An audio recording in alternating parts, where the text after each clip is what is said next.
Meu filho, não se esqueça da minha instrução, mas guarde no coração os meus mandamentos, pois eles prolongarão a vida por muitos anos e darão a você prosperidade e paz. Que o amor e a fidelidade jamais o abandonem. Prenda-os ao redor do pescoço. Escreva-os na tábua do seu coração. Então você terá o favor e a aprovação aos olhos de Deus e dos homens. Confie no Senhor de todo o coração e não se apoie no seu próprio entendimento. Reconheçam-o em todos os seus caminhos e Ele endireitará as suas veredas. Não seja sábio aos seus próprios olhos. Tema ao Senhor e afaste-se do mal. Isso dará saúde ao seu corpo e vigor aos seus ossos. Provérbios 3, versículos de 1 a 8. Senhor Jesus, estamos aqui, Pai, nessa noite, para adorar e glorificar o Teu santo nome. Obrigada, Pai, porque fomos escolhidas por Ti para estar neste lugar. E por isso, Pai, Te agradecemos por tanto amor e cuidado com cada uma de nós. Sabemos, Deus, que temos uma palavra para receber essa noite. Que essa palavra entre no nosso coração e transforme a nossa mente. Rendemos graças a Ti, Senhor, e receba como um perfume suave a nossa adoração. É no nome de Jesus que eu oro. Amém. Glória a Deus pela vida de cada uma de vocês. Que o Senhor possa abençoá-la e possa presenteá-la nessa noite. Porque o que vamos receber aqui essa noite é um presente. É um verdadeiro presente. E a minha missão aqui hoje, dada pela minha pastora Flavinha, que está em viagem com o nosso pastor Rodrigo, é apresentar a pregadora da noite, que é uma bênção. Ela foi pintada pelo pincel do Senhor. Ela é uma boneca de porcelana. Ô Senhor, como o Senhor caprichou nessa pregadora dessa noite. Mas a beleza que reflete no exterior dela nem se compara com a beleza que transparece do interior dessa pregadora. Porque ela é linda mesmo, gente. Muito linda. Agora há pouco eu estava comentando com ela que no início da minha caminhada cristã, a primeira palavra que eu ouvi e que explodiu do meu coração veio da boca dela, por meio do Senhor Jesus, mas veio da boca dela. Ela que nos ensina a sermos doces e fortes e adorar o nosso Senhor minutariamente. Ela criou essa palavra e, de fato, não tem outra palavra, Robertinha, para dizer que a todo minuto nós temos que adorar o nosso Senhor. Robertinha, é uma honra para nós te ouvir nessa noite. Obrigada. Ela que é a Robertinha do pastor Ricardo. Desse jeito eu vou ficar mal acostumada com a apresentação dessa. Estenda suas mãos para cá. Vamos orar pela nossa querida Robertinha, para que ela seja inteiramente usada pelo Espírito Santo de Deus nessa noite. Que não seja ela, a Robertinha, nossa amiga amada, a falar, mas que seja o próprio Espírito Santo. Amém? Senhor Jesus, colocamos aqui a vida da tua filha, Pai, a Robertinha do pastor Ricardo, que ela colocou à sua disposição essa noite, Pai, para ministrar aos nossos corações aquilo que o Senhor colocou no coração dela, Pai. Sabemos que a tua filha, Pai, é temente a Ti e Te adora em espírito e em verdade.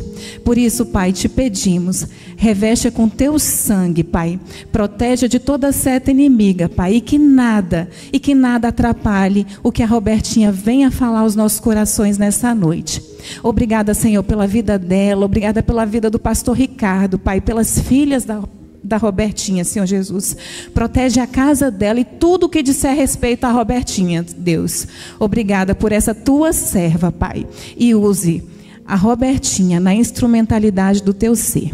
É assim que nós oramos, com o coração feliz, palpitante de alegria, porque a tua filha venha falar aos nossos corações essa noite. É no nome de Jesus que eu oro. Amém.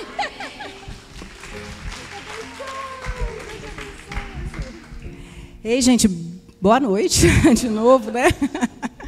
Podem se assentar. Só vou ligar aqui, colocar meu óculos, senão não enxergo nada. Pois é, gente, eu estou aqui de novo, né? Há umas 3 semanas, né?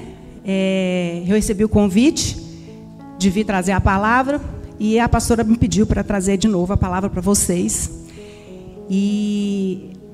Eu sempre gosto, né? Eu acho que Deus me dá essa graça. Toda vez que eu sou chamada para pregar, dias antes eu passo por alguma situação. E aí é essa palavra que Deus coloca no meu coração para eu trazer para o culto, né?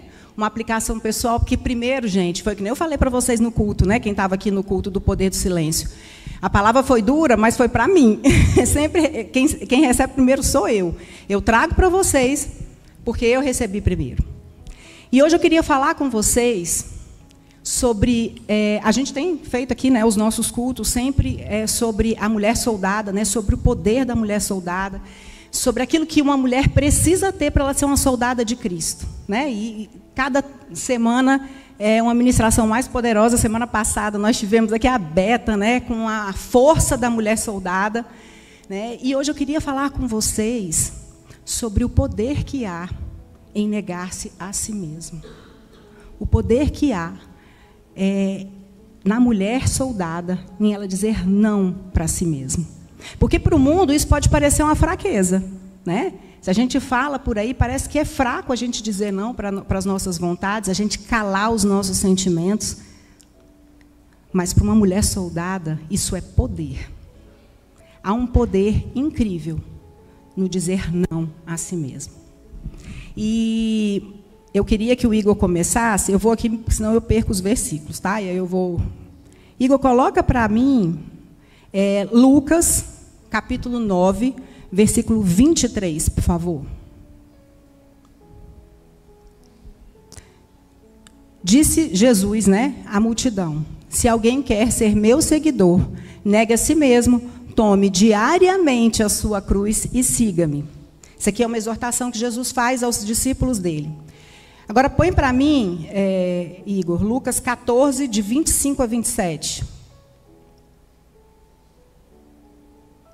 Uma grande multidão seguia Jesus, que se voltou para ela e disse: se alguém que me segue amar pai e mãe, esposa e filhos, irmãos e irmãs, e até mesmo a própria vida mais que a mim, não pode ser meu discípulo. E se não tomar sua cruz e me seguir, não pode ser meu discípulo. Gente, o que é negar a si mesmo e tomar a cruz? E tomar a sua cruz. De início, o que Jesus fala para a gente, se puder deixar o Lucas 9, Igor. Primeiro, ele é um princípio universal. Jesus fala que quem quiser é quem? É qualquer pessoa. É homem, é mulher, é jovem, é idoso. É um princípio universal. Qualquer um pode seguir a Jesus. Qualquer um pode se decidir por isso. Mas o Senhor Jesus, ele está dizendo ali para nós, de maneira clara e categórica, que nós não somos obrigados a segui-lo. É se alguém, ou seja, se qualquer um quiser ser meu seguidor, negue-se a si mesmo. Tome a sua cruz e siga-me. Então, qualquer um, é um princípio universal, qualquer um pode seguir a Jesus. Porém, se você decide seguir Jesus, se você decide ser um discípulo de Jesus, obrigatoriamente, uma das condições, não é um conselho de Jesus, não é uma opção que ele dá, mas é uma condicionante. Se você quer ser um discípulo, você precisa negar-se a si mesmo e tomar a sua cruz.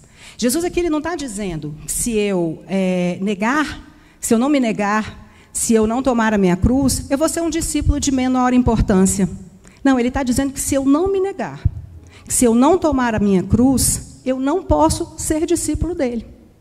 É o preço do discipulado. Em algumas Bíblias falam, né? O título é o preço do discipulado. Então, o que Jesus está dizendo aqui é que você pode escolher se você vai segui-lo. Qualquer um pode segui-lo. Mas, se você decidir segui-lo, para que você possa segui-lo e para que ele te considere um discípulo, uma discípula, você precisa negar-se a si mesmo e tomar a sua cruz. E ele ainda continua. Ele fala ali diariamente. Ou seja, não é apenas no dia que você decidiu aceitar Jesus. É um estilo de vida. Todos os dias Jesus está dizendo que você precisa escolher, decidir, negar-se a si mesmo e tomar a sua cruz. Então, é um estilo de vida, não é uma decisão que você toma uma vez, está tomada e pronto. É uma decisão diária. E aqui eu estava lendo, eu fui atrás, essa palavra negar-se a si mesmo, no grego, significa negar-se peremptoriamente. Abster-se de toda e completa vontade que você tem, desconsiderar todos os seus interesses e prazeres para fazer a vontade de Deus. Isso que significa? É um caminho, gente, de autonegação, onde não vivemos mais nós, para satisfazer as demandas do nosso ego. Negar-se a si mesmo é permitir que Jesus reine supremo, onde o ego antes reinava. A gente precisa se despir para isso do nosso orgulho, da nossa soberba, da nossa presunção, da nossa autoconfiança, para que a gente possa seguir as pegadas de Jesus, para que a gente possa ser discípulas de Jesus. E, gente, vale dizer aqui para vocês que seguir, né? Que a gente pensa, isso é muito interessante, nós pensamos que a gente tem o direito de seguir o nosso próprio caminho. A gente pensa. Mas lá em Tiago, se a gente for lá no livro de Tiago, o livro de Tiago fala que quando a gente começa a fazer muitos planos, a gente tem que submetê-los a Deus. Se Deus quiser, se Deus permitir, porque nós somos como a neblina que hoje existe e amanhã não existe. Então, a autonegação é o contrário do suposto direito que a gente acha de ter de fazer as nossas vontades e seguir os nossos próprios caminhos. Ou seja, negar-se a si mesmo é a gente se livrar da nossa idolatria, do nosso egocentrismo e colocar no lugar Cristo. É a centralidade de Cristo, colocar Ele no devido lugar. E aí eu queria perguntar para vocês, quem é que acha isso difícil? Nossa, todo mundo acha fácil? Mulherada crente essa. Glória a Deus, todo mundo acha fácil. Beta, só a gente acha difícil. Também, né? Mas aqui eu queria que você virasse para a tua irmã do lado e falasse assim: minha irmã, hoje você vai sair daqui liberta de você mesma.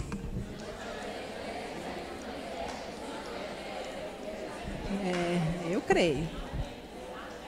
Amém. Aleluia, né? E aí aqui eu até me lembrei de uma música, eu vou fazer igual a pastora Flavinha, né? Nos meus momentos aqui, eu quero louvar, eu vou louvar aqui. E eu quero que vocês louvem comigo. Quem é que conhece aquele louvor? Liberta-me de mim. Ah, toda a igreja. Igor, você coloca para a gente? Porque se eu cantar aqui, vai todo mundo embora, não recebe a palavra, e eu vou prestar contas. Vamos cantar só um trechinho, porque profeticamente é isso que vai acontecer. Nós vamos ser libertas de nós mesmas hoje.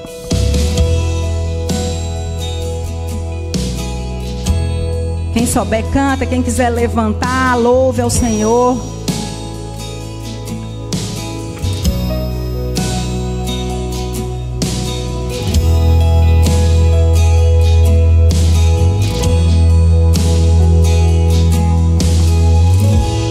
Não entendo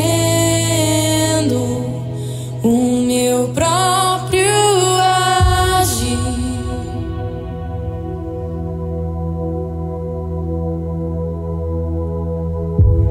Sinto a graça, o que seria de mim?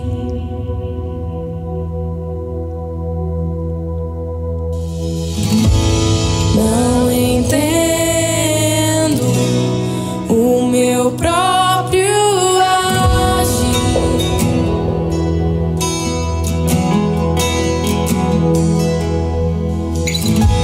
Sinto a graça, que seria de mim, Deus? Pois o bem que eu quero fazer não faço, e o mal que eu não quero, esse sim acabo cometendo. Em meu ser militam carne e espírito, em uma guerra infindável, a qual eu não me rendo. Pois meu corpo já foi vendido como escravo, e não existe bem nenhum em mim, apenas o pecado. Mas eu sei que no tocante ao meu interior tenho prazer na sua lei. Tu és o meu amado, então liberta-me de mim. Eu quero ser a sua casa. Se você estiver aqui, eu sei, eu venço o pecado. Então enche-me de ti, até que não haja mais espaço. Pois quando estou em tua presença, meu viver é transformado.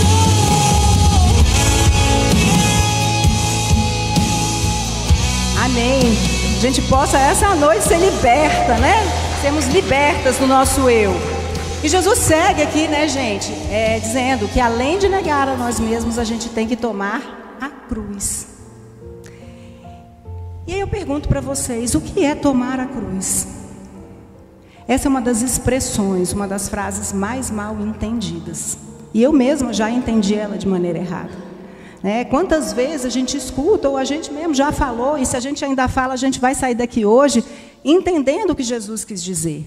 Porque a gente fala, minha cruz é o meu casamento, minha cruz é essa doença que eu tenho, minha cruz é a falta de dinheiro, minha cruz é o emprego, minha cruz é minha sogra, minha cruz é uma situação, como se a cruz fosse uma situação, fosse uma determinada situação. É um chefe autoritário, né? Mas será que foi isso que Jesus quis dizer, quando ele disse para a gente levar a nossa cruz? Será que foi isso que Jesus quis dizer? Ele estava falando apenas sobre dificuldades pontuais? Se ele fala ali que a gente precisa tomar diariamente a nossa cruz, será que Jesus não está se referindo a um estilo de vida? Porque se é uma situação, se é uma circunstância, quando essa circunstância passa, eu deixo de carregar a minha cruz. Não, Jesus não estava falando sobre isso. Jesus estava falando, além de ser uma exigência, Jesus estava falando sobre uma forma de execução muito comum na época dele. Ele traz para a gente uma forma de execução. Naquela época, a morte por crucificação era muito comum. Eu me lembro que a primeira vez que eu li a Bíblia, eu achava que só quem morreu crucificado foi Jesus e os outros dois que estavam do lado dele. Mas não, o Império Romano, ele matou incontáveis pessoas por crucificação. Então a cruz era um objeto de execução. A cruz era um objeto de morte. Então quando Jesus ele fala aqui sobre a crucificação, sobre você tomar a sua cruz, ele está falando nada mais, nada menos do que você morrer para você mesmo. Você tomar a sua cruz. E o tomar a cruz aqui, quando a gente fala assim, minha cruz é o fulano, é algo que você recebeu. Quando Jesus fala de tomar a sua cruz, é uma atitude não passiva, mas uma atitude de você ir lá e tomar a sua cruz. Você buscar. E quando ele fala em tomar a sua cruz, além de ser apenas um instrumento de mortificação da nossa carne, é mais do que isso. É uma assunção pública que você está morrendo para você. Você anuncia publicamente para o mundo que você está morrendo para o seu eu. Você sabe por quê? Coloca para mim, Igor, o Evangelho de João, capítulo 19, versículos 17 e 18. Carregando a própria cruz, Jesus foi ao local chamado Lugar da Caveira, em aramaico, Gólgota. Ali, eles o pregaram na cruz. Outros 2 foram crucificados com Jesus, um de cada lado e ele no meio. Só isso mesmo, desculpa. 17 e 18. A cruz era instrumento, gente, de morte. Quando Jesus está falando de tomar a cruz, ele está falando de se dispor a caminhar em direção ao lugar da execução. Esse versículo ele fala de quando Jesus foi sentenciado, a caminhada dele, enquanto ele foi sentenciado até o lugar da execução. Ele foi caminhando, carregando a cruz. Era uma assunção, era como se fosse um desfile de desonra, onde ele anunciava, onde quem estava sentenciado anunciava: eu fui sentenciado à morte. Eu estou indo para o lugar onde eu vou morrer. Então, quando Jesus fala em tomar a cruz, ele fala: morra para o mundo, morra para você e assuma isso publicamente. Então, é uma assunção pública de que eu decido morrer para mim mesmo. E todo mundo sabe disso. Não é apenas um instrumento de execução. Eu até escutei um pregador falando que se assemelharia aos Estados Unidos, né, tem a cadeira elétrica, a injeção letal, é como se ele pegasse a cadeira elétrica e levasse. Não, não é só isso. Não é só isso. Porque nesses países a pessoa senta lá e ela é executada. Aqui não, é você pegar a sua cruz, é você dizer para o mundo: eu estou indo, eu estou indo morrer, porque não sou eu mais quem vivo, mas Cristo vive em mim, como Paulo diz lá em Gálatas. É uma assunção pública de que você decidiu morrer para as suas vontades, que você decidiu morrer para o seu eu, você decidiu crucificar os seus desejos, e você decidiu tirar o seu eu do centro e colocar Jesus no centro da sua vida. É isso que Jesus exige de quem quer segui-lo. É por isso que ele manda lá nos evangelhos a gente calcular o preço. Porque será que nós estamos dispostas a nos negar diariamente, a negar os nossos desejos, a negar as nossas vontades, para fazer aquilo que Deus tem na nossa vida, o plano perfeito de Deus na nossa vida? Então, Jesus fala isso. Nós precisamos tomar a nossa cruz e morrer para nós mesmos. E o que é morrer para nós mesmos? A gente já falou um pouco aqui, né? Mortificar a nossa carne, mortificar os nossos desejos, mortificar o nosso ego, mortificar o nosso eu, mortificar o nosso desejo de ser feliz. O mundo prega que a gente precisa ser feliz. O mundo prega uma mentira, que nós viemos ao mundo para ser feliz. O mundo prega que nós somos o centro do mundo. Jesus está na contramão, dizendo: se você quer ser o meu discípulo, você não vai fazer a sua vontade. Você não veio aqui para ser feliz. Nós não somos o centro. O ser humano não é o centro. Gente, morrer para si significa destronar o nosso ego para entronizar Jesus. É isso que significa. É a gente tirar o nosso eu do centro e colocar quem de fato precisa estar. Porque lá nos mandamentos, quando Deus manda que a gente não deve ter ídolos, eu vou falar para vocês, o nosso principal ídolo somos nós mesmos. Às vezes a gente fala assim: o meu ídolo é o marido, o meu ídolo é o filho. Mas por trás disso tudo estamos nós. É o nosso desejo de sermos amadas, é o nosso desejo disso, daquilo outro. Nós somos o nosso principal ídolo. Por isso, e Jesus sabe de todas as coisas, e é por isso que ele fala: você quer ser meu discípulo? Então morre para você. Sai do centro, me coloca no centro. Eu tenho que estar no centro da tua vida. Enquanto você for o seu principal foco, as coisas não vão andar para você. Você não pode me seguir, porque não vai dar certo. É o que ele falou ali: você vai amar mais o seu pai, vai amar mais a sua mãe, você vai amar mais todo mundo. E não é isso. Jesus exige de nós dedicação total. Ele exige que a gente coloque ele no lugar devido. E, gente, a gente precisa entender que essa não é uma tarefa fácil. Não é. O ser humano tem uma natureza egoísta, uma natureza caída, né? A nossa natureza carnal, ela sempre vai prevalecer na luta. É o que a gente acabou de cantar, né? O bem que a gente quer fazer, a gente não faz. Mas o mal que a gente não quer fazer, a gente faz. É uma luta, é uma batalha. A nossa carne está sempre militando contra o espírito. Mas, ao mesmo tempo, Jesus diz que o fardo dele é leve. E que a gente deve se achegar a ele. Como é que a gente consegue fazer isso? A gente consegue, através do poder do Espírito Santo. A gente vai falar um pouquinho mais para frente. Mas, antes disso, eu queria falar com vocês de áreas nas nossas vidas em que a gente precisa tomar a nossa cruz, em que a gente precisa negar-se a si mesmo. E, em primeiro lugar, que eu queria trazer para vocês, a gente precisa renunciar à nossa razão, à nossa inteligência, à nossa sabedoria. A gente acha que a gente é muito entendida. Nós temos uma razão muito forte, mas, na verdade, nós temos uma compreensão muito limitada das coisas espirituais. A nossa mente, manchada pelo pecado, não consegue discernir as coisas espirituais. Vocês já pararam para pensar? Nós estamos falando aqui para um público que conhece Jesus. Mas eu não sei se você se lembra, ou se você foi sempre cristã, certamente você conhece alguém, que quando você foi contar a história de Jesus, a pessoa olhou para você e falou, isso é uma loucura. Porque para pensar na nossa mente, na nossa razão, na nossa sabedoria humana, Deus vem em forma humana, ou seja, num corpo limitado. Ele vem, ele tem uma vida de sofrimento, de autonegação. Ele morre uma morte de cruz, e tudo isso para dar vida eterna para um monte de pecador.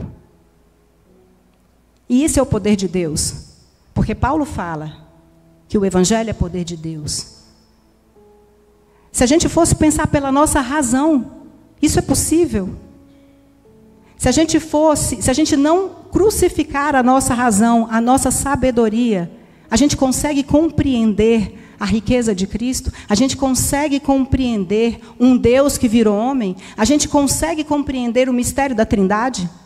A gente consegue compreender. Se a gente não negar a nossa razão e a nossa inteligência, a gente consegue compreender que Cristo é 100% Deus e 100% homem? A gente não consegue compreender. Se a gente se limitar pelo conhecimento do mundo, se a gente não submeter a nossa razão ao conhecimento de Deus, se a gente não negar a nossa razão, a gente não vai conseguir compreender e discernir as coisas espirituais. Porque a nossa razão, o nosso discernimento espiritual, ele está manchado pelo pecado. A gente não tem esse entendimento. Olha só o que Paulo fala lá em 1 Coríntios 18 a 29.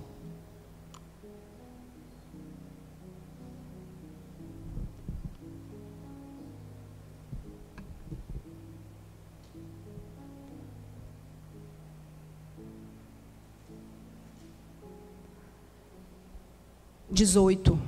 1 Coríntios 18. 1 Coríntios 18, é isso? Ixi, eu acho que eu errei. 1 Coríntios 2, de 18 a 29. É isso, né? Desculpa. Gente, o ar está ligado. Tá? Tá calor, né? Quase morrendo. Igor, tá difícil? Eu coloco aqui. Não é esse, não?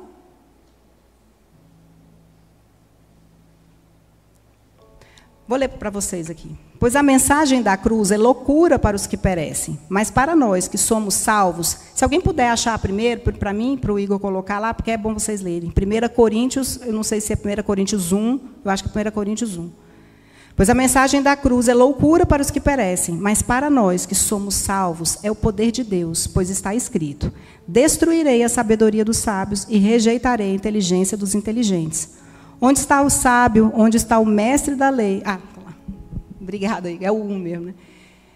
Os eruditos argumentadores dessa era. Deus fez a sabedoria deste mundo parecer loucura, visto que Deus, em sua sabedoria, providenciou que o mundo não o conhecesse por meio da sabedoria humana.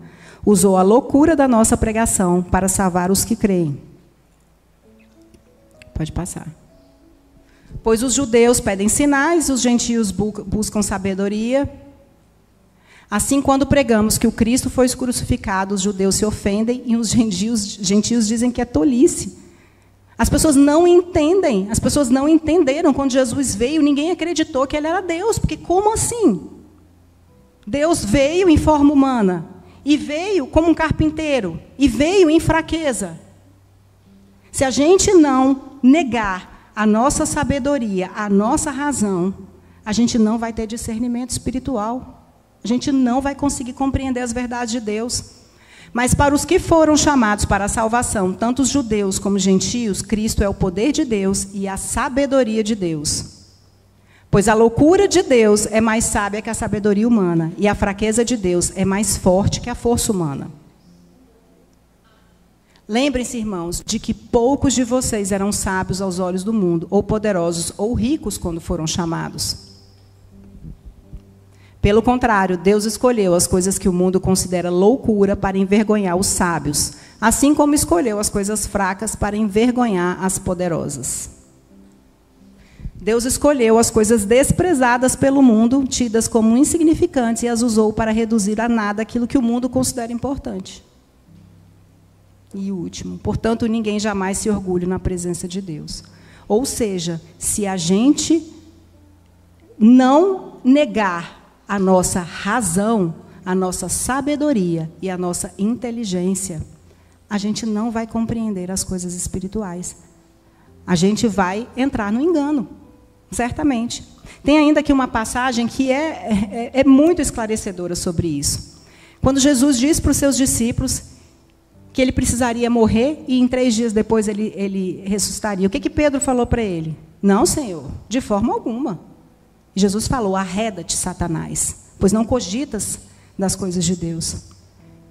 Mas, gente, no mundo, se alguém virasse para a gente e falasse isso, e a gente não conhecesse a história, a gente ia falar assim, está repreendido em nome de Jesus, que isso? Por quê? Porque é a nossa razão falando mais alto.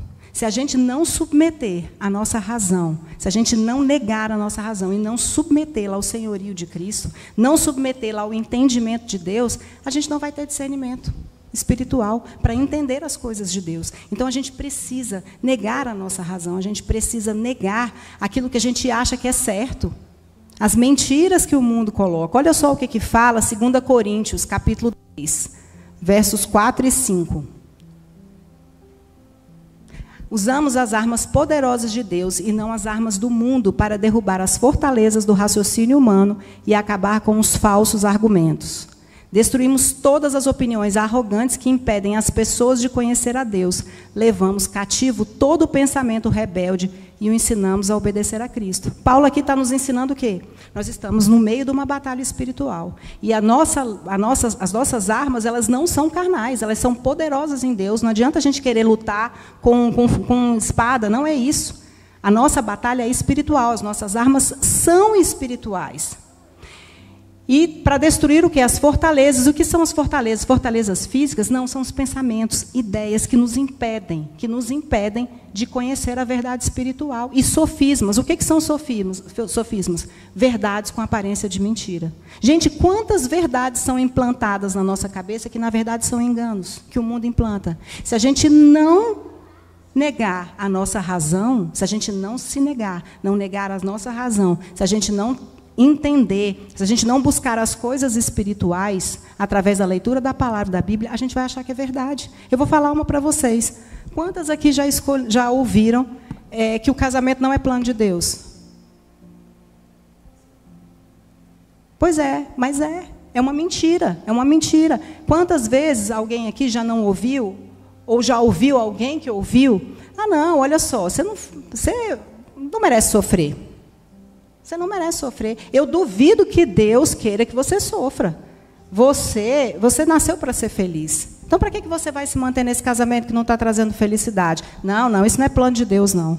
Mentira. É um sofisma. É um sofisma, é uma mentira com cara de verdade.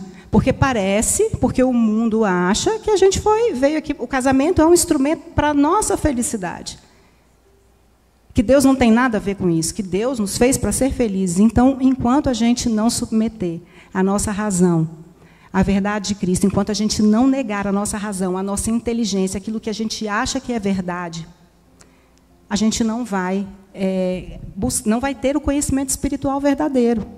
E é isso que Paulo está falando aqui. Que a gente precisa lutar com as nossas armas espirituais e não com as nossas... Para quê? Para destruir sofismas, para destruir pensamentos contrários a Cristo. Se a gente não se esvaziar, se a gente não esvaziar a nossa mente, se a gente não conseguir tirar da nossa mente essas verdades colocadas pelo mundo, a gente não vai receber as revelações de Deus, as revelações que Deus tem para a gente, as revelações que estão na Bíblia. Muita gente acha, e eu tenho certeza que por algum tempo nós achamos que é necessário crer, que é necessário entender para crer, mas não é. Na Bíblia é crer para entender. Jesus fala o quê? Se creres, verás a glória de Deus. Então, a gente não precisa entender todas as coisas, a gente não vai entender, mas a gente precisa submeter, a gente precisa negar a nossa razão, submetendo ela ao senhorio de Cristo. Deus não quer que a gente pare de raciocinar, não é isso, gente. Não é nada disso. Ele só quer que a gente renuncie à nossa razão, que a gente renuncie às nossas verdades, que a gente se dispa da nossa inteligência, da nossa sabedoria, exatamente como está naquele versículo, para que a gente possa ter espaço para as revelações de Deus. Enquanto a gente achar que a nossa razão é a correta, enquanto a gente achar que os esquemas do mundo são os corretos, a gente não vai ter espaço, a gente vai estar cheia das verdades do mundo e sem espaço para as revelações de Deus. Olha só o que fala lá em Marcos 11, 25, 26. Quando estiveres orando... Não é essa, não. Gente, eu marquei tudo errado aqui. Não é esse, não. Acho que é Mateus.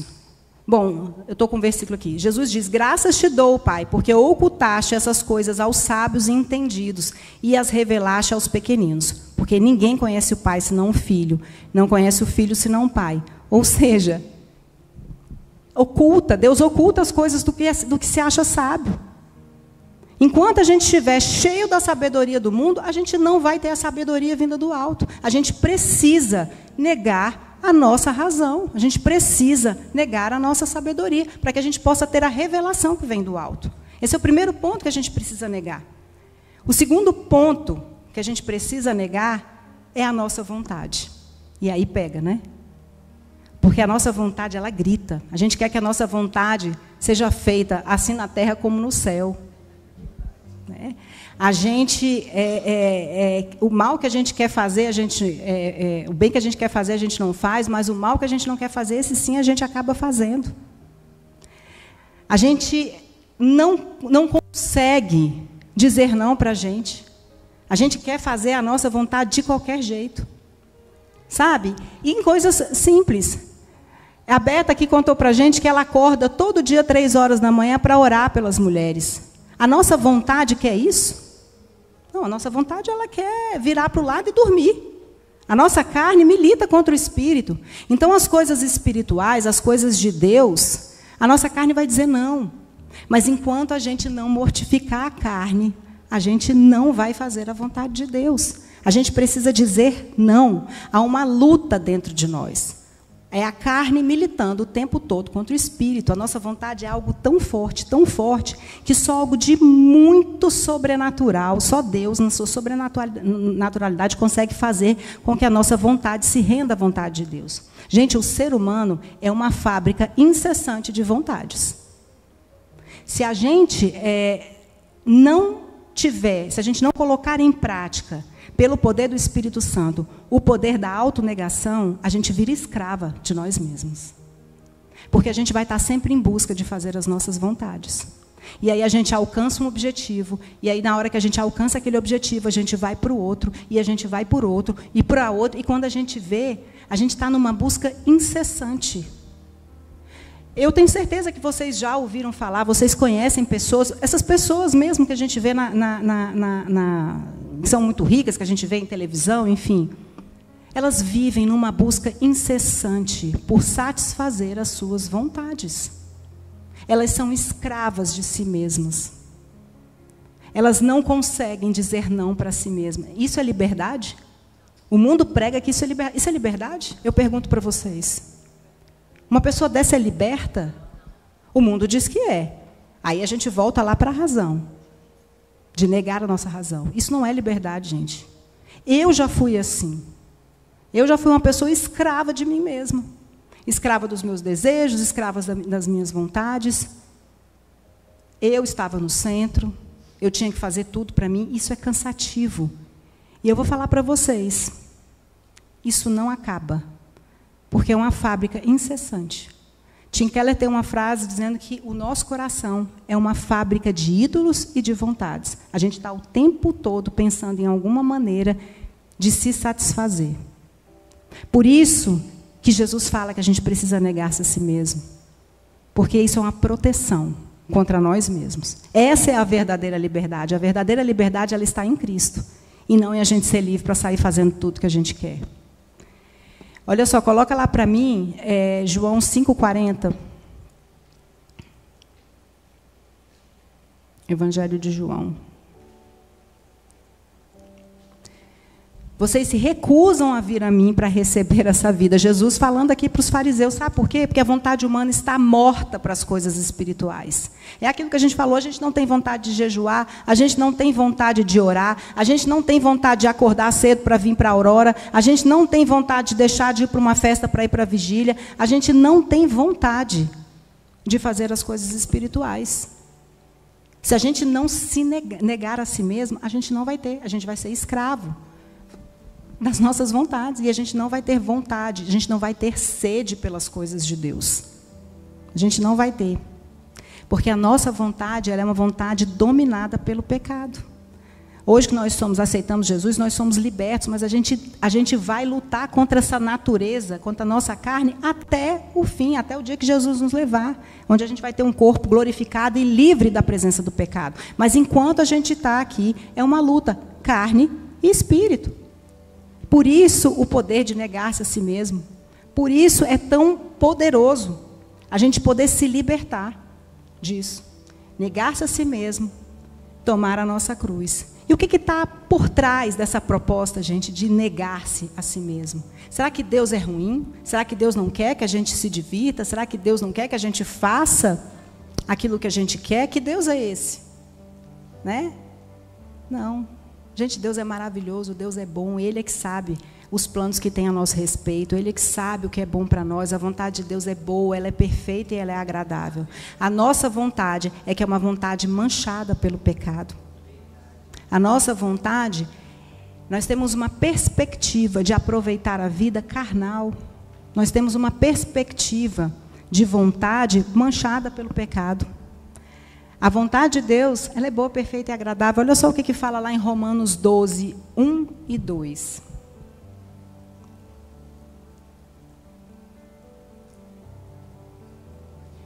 Portanto, irmãos, suplico-lhes que entreguem o seu corpo a Deus, por causa de tudo que Ele fez por vocês, que seja um sacrifício vivo e santo, do tipo que Deus considera agradável. Essa é a verdadeira forma de adorá-lo.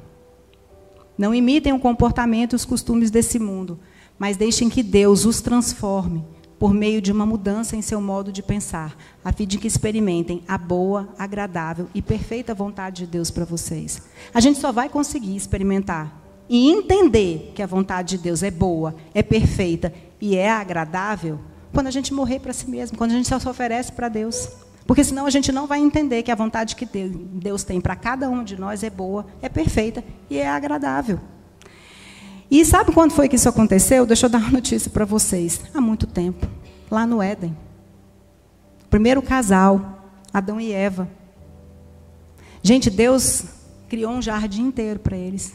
Tinha todo tipo de fruta. E falou, vocês podem comer de tudo. Só não podem comer dessa aqui. E o ser humano, ele tem tanta vontade de desobedecer, ele olha tanto para aquilo que ele não tem, que a gente sempre se fixa naquilo que não podia ser feito.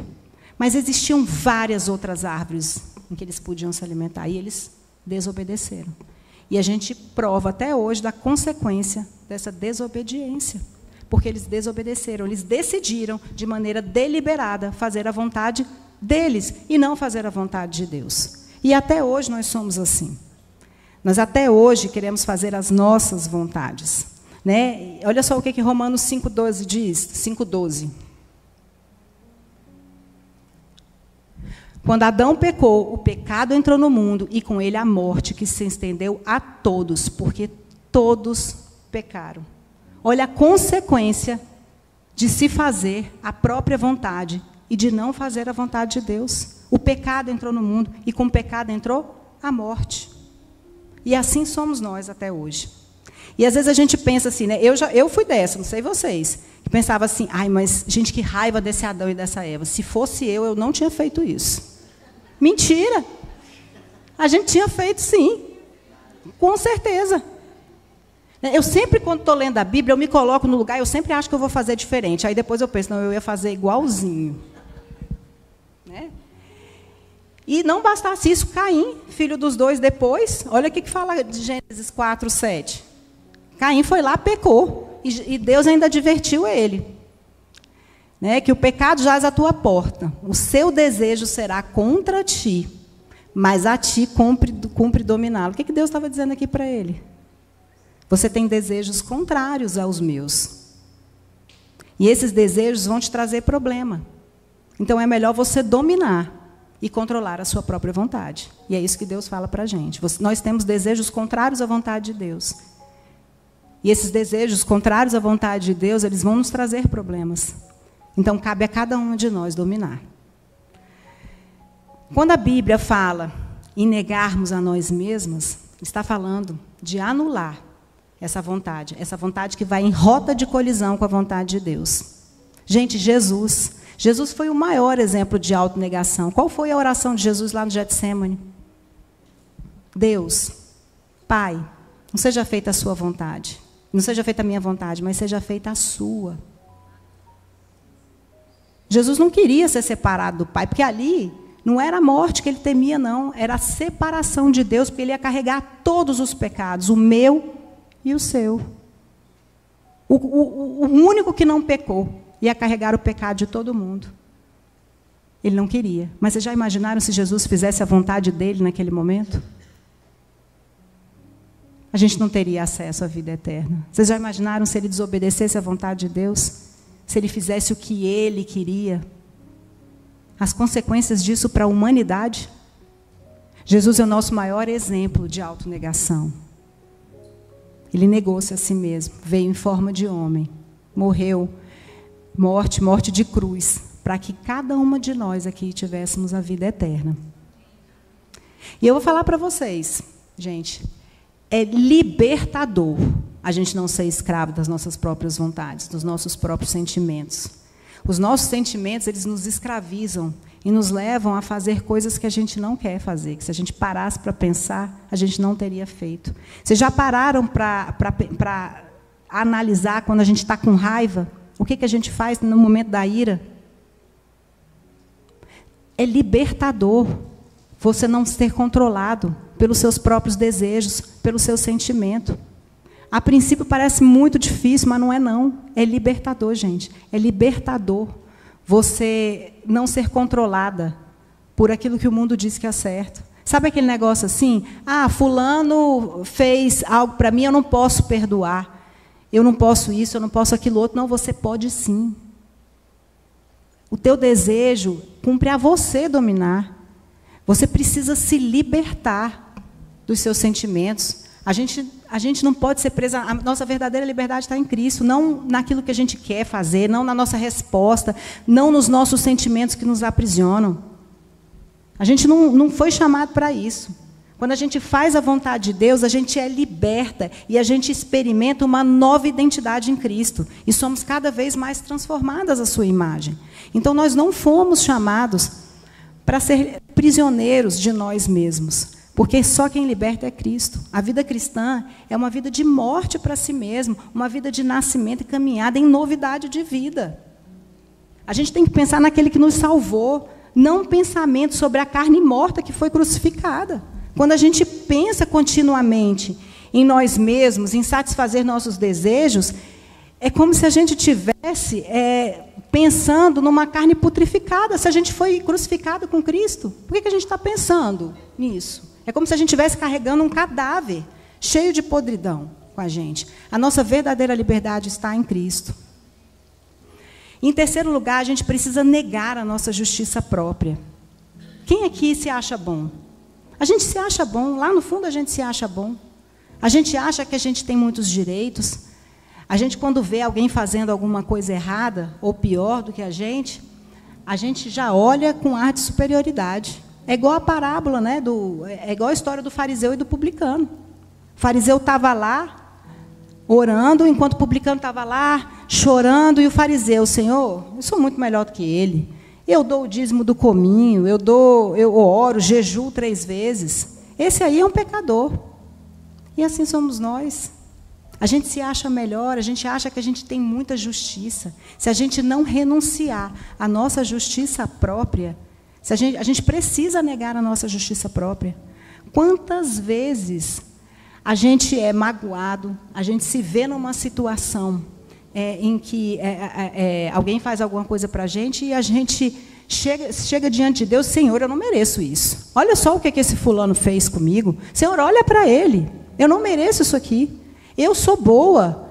Eu sou isso, eu sou aquilo outro. Sabe o que é isso para Deus? Eu vou falar para vocês, está lá em Isaías 60. Eu não, Isaías vai falar para vocês o que é isso. Está lá em Isaías 64, versículo 6. Estamos todos impuros por causa de nosso pecado. Quando mostramos nossos atos de justiça, não passam de trapos imundos, como as folhas das árvores. Murchamos e caímos, e nossos pecados nos levam embora como o vento. A nossa justiça própria é como um trapo de imundícia. E sabe o que é um trapo de imundícia? Certamente vocês já ouviram falar. É como um mods usado. É um absorvente usado. Deus olha para a gente e não vê na gente justiça nenhuma. A gente não tem nada para chegar diante de Deus, para chegar reivindicando a nossa justiça. Chegar dizendo, não, Senhor, eu não merecia isso. Senhor, olha o que ele fez. A gente precisa se renunciar à nossa justiça própria. A gente precisa renunciar, a gente precisa chegar diante de Deus, se gloriando da justiça que em nós foi depositada pela fé em Cristo Jesus, porque é isso que nós temos de bom. É a justiça de Cristo que a gente se apropria pela fé. É isso que nós temos de bom. Nós não temos nada para apresentar diante de Deus. A gente não tem nada para se gloriar. A gente tem que se chegar diante de Deus, na verdade, confessando a nossa pecaminosidade. Olha só o que Paulo diz lá em Filipenses, capítulo 3, no versículo 8. Estamos todos... Sim, todas as coisas são insignificantes comparado ao ganho inestimável de conhecer a Cristo, meu Senhor. Por causa dele, deixei de lado todas as coisas e as considero menos que lixo, a fim de ganhar a Cristo. É isso que nós temos, é a justiça de Cristo em nós. Nós precisamos renunciar à nossa justiça própria. Em quarto lugar, eu preciso renunciar à minha autoconfiança, gente. E um exemplo disso está lá em Marcos, capítulo 14, versículo 29. Pedro declarou, mesmo que todos os outros o abandonem, eu jamais farei isso. Aí olha o que Jesus fala. Jesus respondeu, eu lhe digo a verdade, essa mesma noite, antes que o galo cante 2 vezes, você me negará 3 vezes. Né? Pedro sendo Pedro, né? Pedro top, né? Pedro crente do mês, eu não vou fazer isso, eu não vou cometer esse pecado. E a gente, quantas vezes a gente não chega e fala assim, não, esse pecado que o irmãozinho está cometendo, esse aí eu não cometo. Isso aí não me pega de jeito nenhum, eu sou forte. Isso aí, esse pecado aí, isso aí eu não cometo, não. Coisa horrorosa que o outro está fazendo. Não é não, Beta? Gente, a palavra de Deus diz que aquele que pensa estar de pé, cuide para que não caia. Pensa estar de pé. A gente precisa renunciar a essa autoconfiança. A gente precisa renunciar à nossa vontade. a nossa autoconfiança, a nossa justiça própria, a nossa razão, a nossa sabedoria. O negar-se a si mesmo engloba tudo isso. Engloba todas as áreas da nossa vida. E, em quinto lugar, a gente precisa renunciar aos nossos desejos pecaminosos. Olha o que está lá em Gálatas 5, 16 a 21. Por isso digo, deixem que o Espírito guie sua vida. Assim não satisfarão os anseios de sua natureza humana. A natureza humana deseja fazer exatamente o oposto do que o Espírito quer. E o Espírito nos impele na direção contrária àquela desejada pela natureza humana. Essas duas forças se confrontam o tempo todo, de modo que vocês não têm liberdade de pôr em prática o que intentam fazer. Quando, porém, são guiados pelo Espírito, não estão debaixo da lei.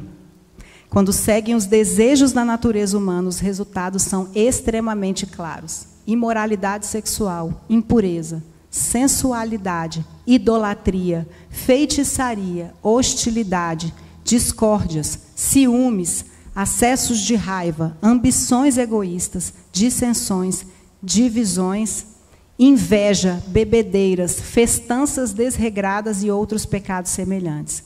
Repito o que disse antes, quem pratica essas coisas não herdará o reino de Deus.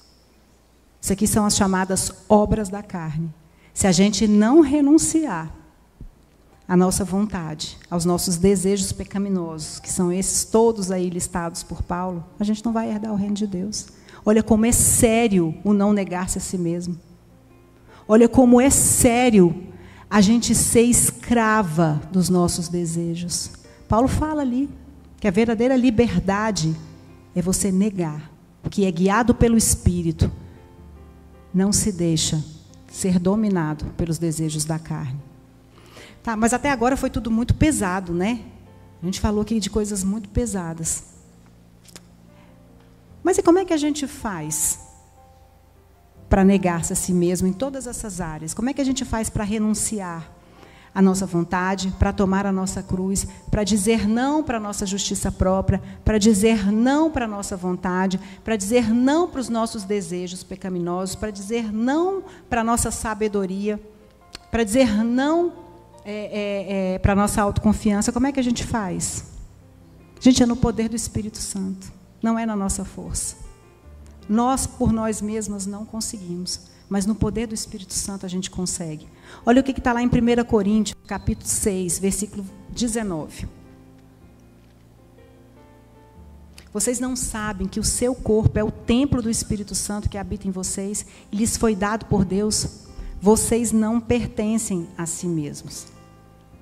Gente, a gente não é nós somos de Deus, nós somos templo do Espírito Santo. E o Espírito Santo, ele nos foi outorgado não só para nos selar, não só para colocar em nós um selo de propriedade de Deus, mas também para que a gente possa recorrer a Ele, para que a gente possa pedir para que Ele nos auxilie nas nossas fraquezas. O Espírito Santo que nos foi outorgado é o mesmo que andou aqui com Jesus. E se Ele habita em nós, nós podemos recorrer a Ele, pedindo: Senhor, me ajuda, Espírito Santo, me ajuda a dizer não para os meus desejos pecaminosos, a dizer não para a minha autoconfiança, a dizer não para a minha vontade de fazer o que a minha carne quer, para dizer não para as minhas razões, para aquilo que milita contra o que está escrito na vontade de Deus. É só no poder do Espírito Santo. Olha só o que fala Hebreus 4,16. Eu adoro esse versículo. A gente acha que a gente tem que se aproximar do Espírito Santo, de Jesus, só para perdão de pecados. Gente, o Espírito Santo é uma força capacitadora. É Ele que nos auxilia a não pecar. Olha o que o versículo fala. Assim aproximemo-nos com toda a confiança do trono da graça, onde receberemos misericórdia e encontraremos graça para nos ajudar quando for preciso. Não é só para perdão de pecados, é para que o Espírito Santo possa nos empoderar. O verdadeiro empoderamento feminino não é a mulher querer fazer o que ela não foi feita para fazer, não. O empoderamento feminino vem pelo Espírito Santo. É o Espírito Santo que nos empodera. nos empodera a não sermos vencidas pelas nossas vontades, a não fazermos aquilo que não é a vontade de Deus. Então, nós temos algo muito importante, nós temos algo poderoso à nossa disposição. Nós somos templo do Espírito Santo, nós somos morada do Espírito Santo. Então, nós podemos recorrer ao Espírito Santo para que Ele possa nos auxiliar a negarmos a nós mesmas, a tomarmos a nossa cruz, a dizermos para o mundo, nós morremos para nós mesmas. E Cristo vive em mim, porque já não sou eu que vivo, mas Cristo vive em mim. Além disso, servir, gente. Servir é um instrumento poderoso para a gente negar a si mesmo. Quando a gente está servindo o próximo, quando a gente está amando o próximo, a gente para de olhar para a gente mesmo. Sabe, porque nós somos insaciáveis. Se a gente não tiver no poder do Espírito, isso tudo que eu falei aqui é se a gente não tiver no poder do Espírito. Se a gente não tiver no poder do Espírito, se a gente não for controlado pelo Espírito Santo, a gente é insaciável. A gente não vai nem olhar para o lado. A gente vai querer fazer tudo para satisfazer o nosso eu. Mas quando a gente está servindo o próximo em amor, isso é um instrumento poderoso de mortificação da carne. A gente mortifica os nossos desejos, a gente mortifica aquilo que a nossa carne quer e a gente passa a olhar para o lado, a gente passa a servir o outro. Não tem como a gente não lembrar da história do samaritano. O samaritano, ele parou e ele serviu um desconhecido que estava caído ali. Vocês conhecem a história, né? Não? Ah. É isso. Nós precisamos aprender a negarmos a nós mesmos. Através do quê? Através do poder do Espírito Santo que habita em nós. Nós somos templo, nós somos moradas do Espírito Santo, nós somos propriedade, nós somos selados com Ele. E nós temos Ele à nossa disposição. Além disso, servir o próximo em amor. Servir não só na igreja, mas servir quem está na tua casa. Para de olhar para o teu umbigo. Começa a servir o próximo. Além disso, nós temos um exemplo que nos foi deixado. Um exemplo que precisa nos inspirar, que foi Jesus. Ele é o maior exemplo que nós temos de autonegação, gente. Jesus, ele se despiu da glória. Ele veio limitado por um corpo. Ele teve fome, ele teve sede, ele sentiu dor. Ele precisava dormir. Na glória ele não precisava de nada disso. E ele se despiu disso tudo. Para quê? Para servir a nós, para nos servir. Quem somos nós para ser servidos por Jesus, o Filho de Deus? É o maior exemplo de autonegação. Ele se negou, negou-se a si mesmo. Para vir ter uma morte de cruz. Coloca para mim, Igor, 2 Coríntios 8, 9.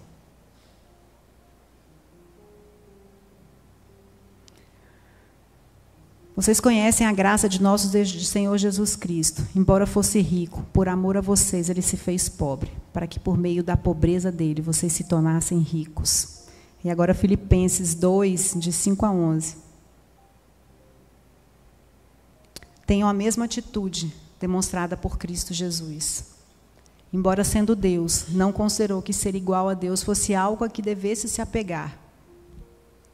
Em vez disso, esvaziou-se a si mesmo, assumiu a posição de escravo e nasceu como ser humano, quando veio em forma humana. Humilhou-se e foi obediente até a morte e morte de cruz. Por isso Deus o elevou ao lugar de mais alta honra e lhe deu o nome que está acima de todos os nomes. Para que ao nome de Jesus todo joelho se dobre nos céus, na terra e debaixo da terra. Amém. Amém. Gente, tem alguém que se autonegou mais do que Jesus? Eu não conheço. Eu não conheço. E Jesus é nosso exemplo, sabe? Paulo diz, tende em vós o mesmo sentimento. Isso quer dizer o quê? Cara, Jesus é o seu arquétipo, Jesus é o seu modelo. Segue Jesus, faz como Ele fez. Sabe? Clama ao Espírito Santo, Pai, se não for possível. Pai, não seja feita a minha vontade, mas a sua. Faz a tua vontade na minha vida. Negar a si mesmo, tomar a cruz, é morrer, gente, para os nossos desejos. Tomar a cruz é trilhar um caminho de domínio próprio. Tomar a cruz é anular o nosso desejo, nossos desejos pecaminosos, as nossas vontades. É dominar a nossa natureza carnal. É dizer não à nossa inclinação.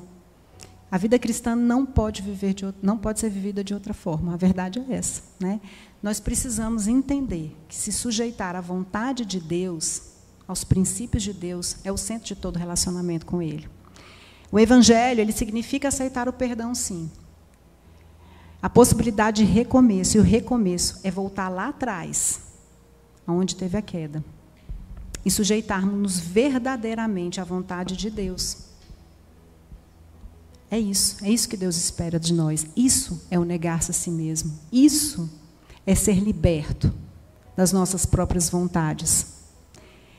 Se você quer ser um discípulo de Jesus, não tem outro caminho. O caminho é esse.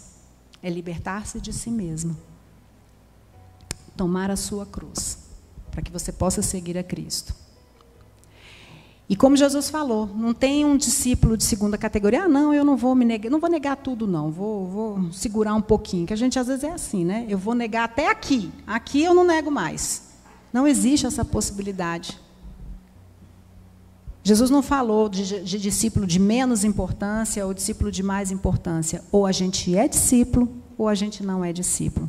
E para ser discípulo de Jesus, a gente precisa negar-se a si mesmo, tomar a nossa cruz.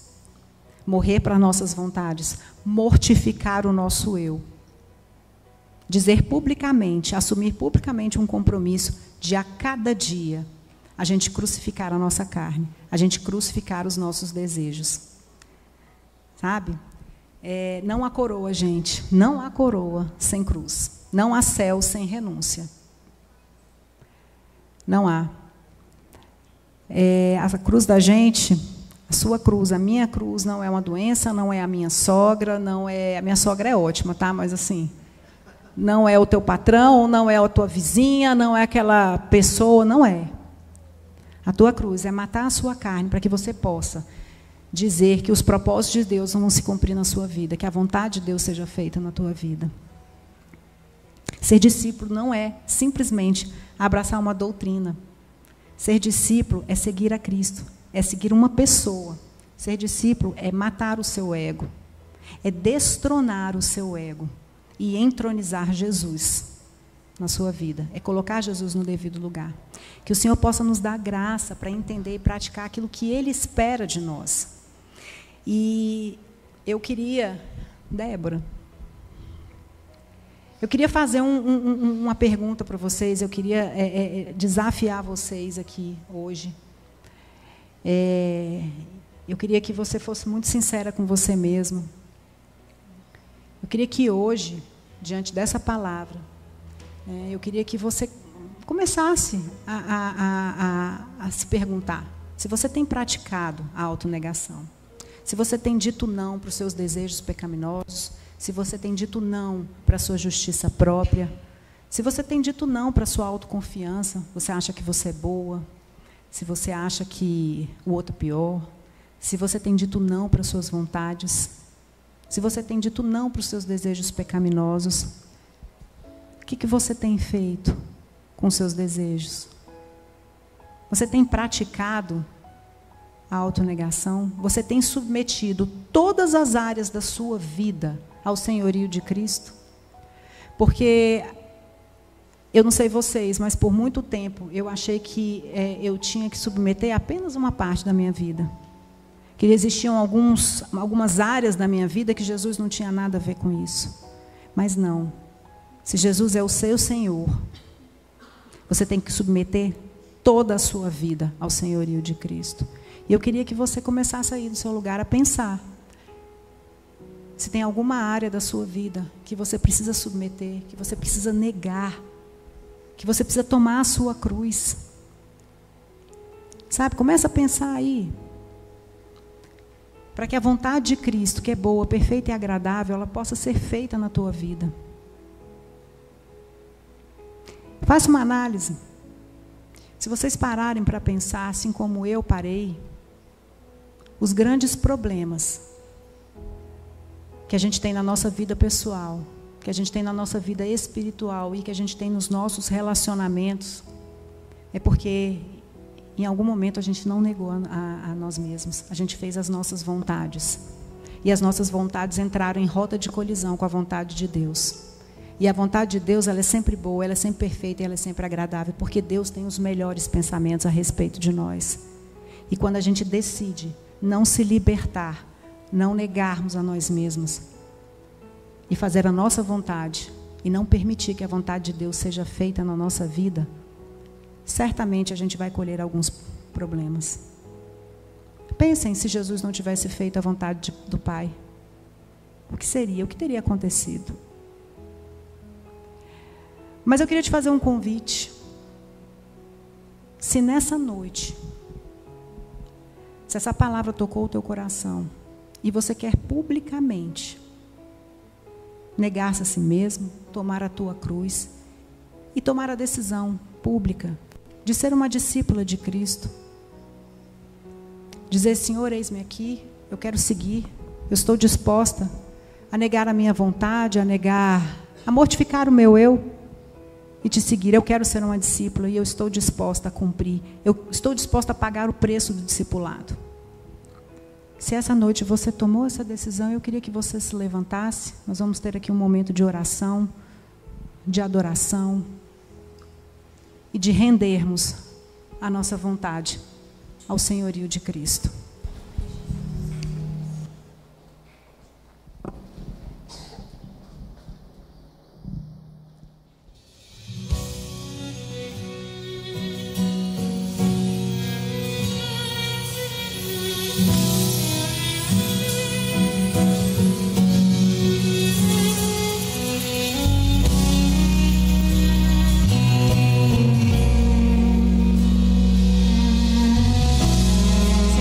Nós estamos aqui diante de Ti, Senhor. Nós entregamos as nossas vontades, os nossos desejos, Senhor, a nossa justiça própria, aquilo que está contra a Tua vontade, Senhor. Nós nos rendemos a Ti, Senhor. Nós entregamos, Pai. Nós queremos ser Teus discípulos, Senhor. Crucifica os nossos desejos. Espírito Santo, nos ajuda. Nos ajuda, Senhor. Nós nos rendemos a Ti. Nós entregamos tudo nas Tuas mãos, Senhor, para que a Sua vontade seja feita na nossa vida.